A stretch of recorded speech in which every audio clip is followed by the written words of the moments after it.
Corona ভাইরাসের সময় যেমন আমরা দূরত্ব বজায় রাখতাম না, এই মানুষ দেখলে আমরা কি করতাম, সাইড কেটে পালিয়ে যেতাম, বিদেশ থেকে আসলে সাইড কেটে পালিয়ে যেতাম, এমন করা যাবে না। কিন্তু কাকা, এ অসুখ ছড়াচ্ছে কারা? আজ 15ই আগস্ট।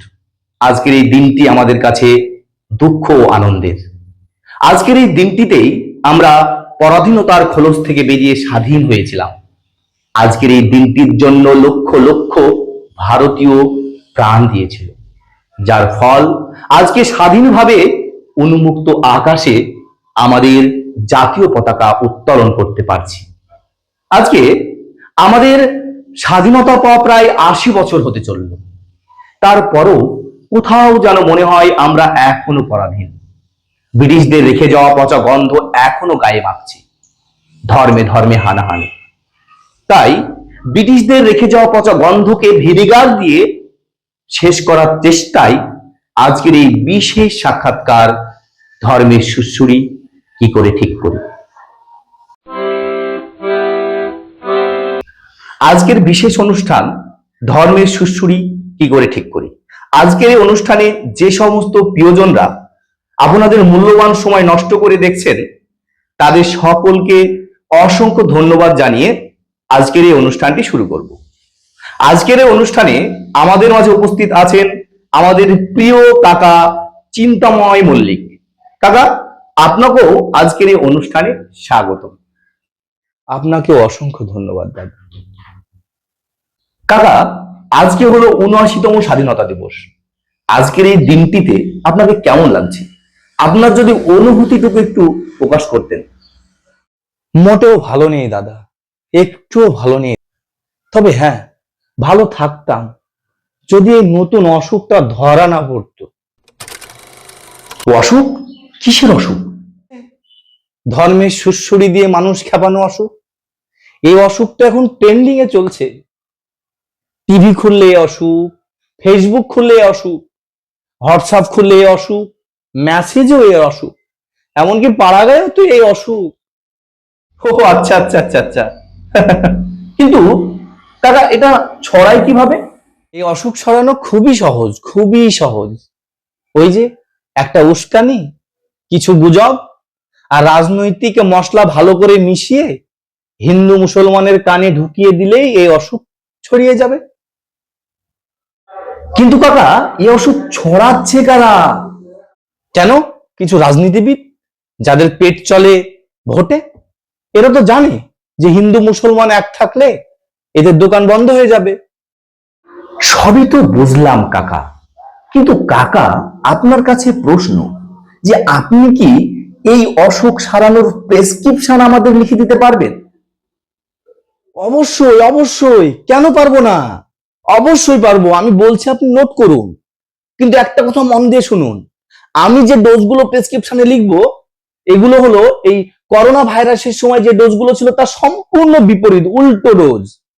আমি বলছি, আপনি নোট করুন।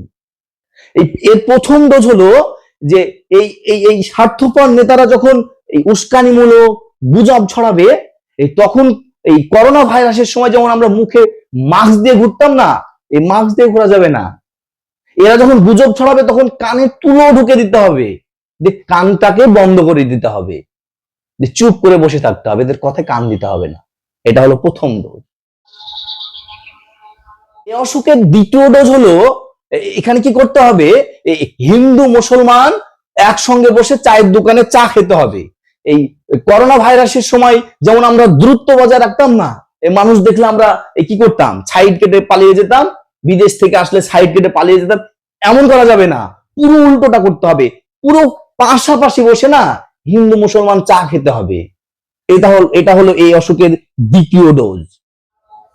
এই অসুখের তৃতীয় ডোজ বলছি আমি, আপনি নোট করুন।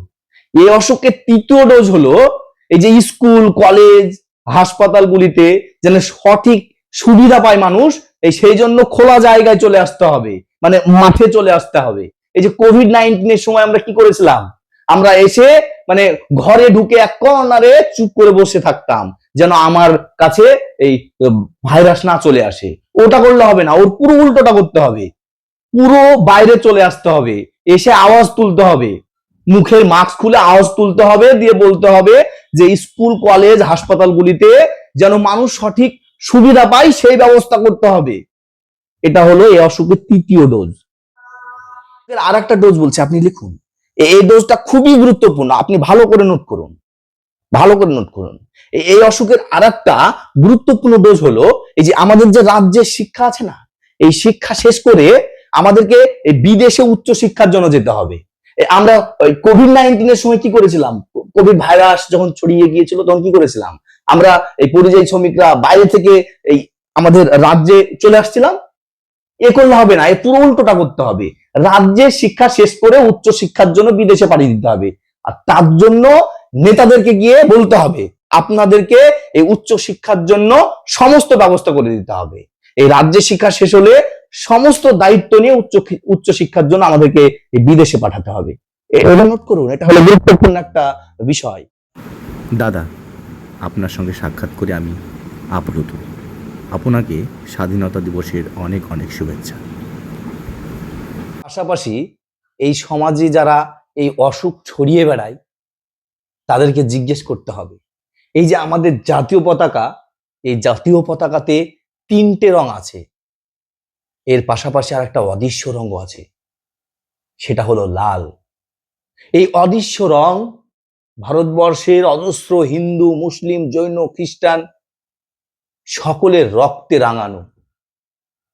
তাদেরকে জিজ্ঞেস করতে হবে সেই রক্ত কি তারা আলাদা করতে পারবে?